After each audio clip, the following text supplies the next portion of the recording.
you guys doing today? So today, pretty much gonna show you the Rav4 that I built last year.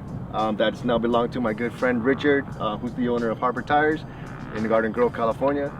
So pretty much the setup was my vision of sticking in a 3S GTE Caldina motor into anything that fits.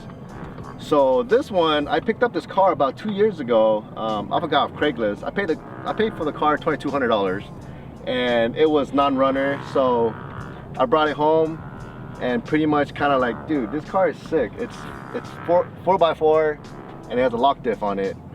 So I went online, kind of searched on it, and pretty much found out that it has a 3S FE on it's the original motor. So I went ahead and I'm like, dude, you know what? A 3S GTE and a 3S FE, same engine, same bottom end. Let's see if I can, you know, stick that engine into this car. So I went on YouTube, check it out. Ryan from Canada, his YouTube is Rav4 GTT. He's like one of the first guys that pretty much stick a Caldina 3S GTE into this engine.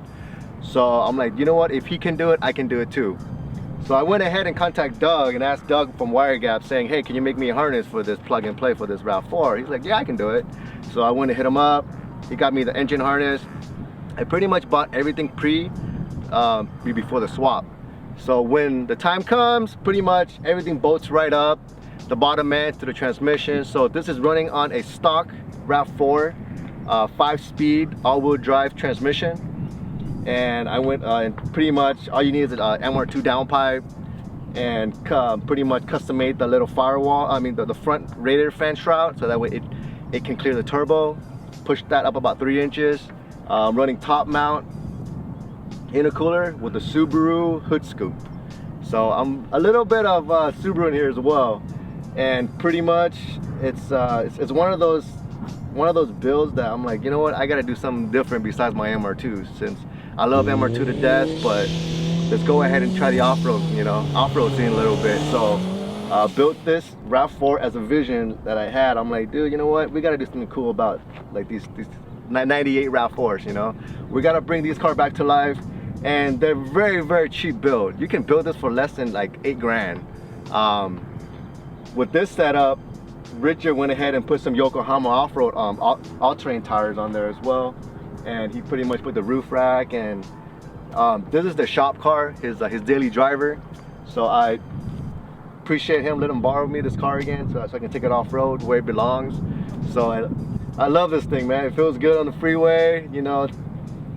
It could keep up with a couple cars, some imports, and then some trucks as well. So they're surprised when they roll up next to me hearing this blow-off valve. And it's one of these builds that it got me so intrigued that I bought 2 more Rav4s. One is a black 4x4 98, and another one is a front-wheel drive 5-speed.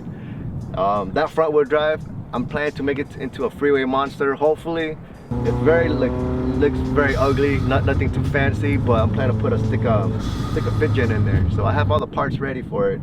It's just a matter of having the time to actually do the swap. So I hope you guys appreciate this car. Toyota makes some awesome cars on the street and also off-roading. So let's see more of these Rav4s up in the mountains.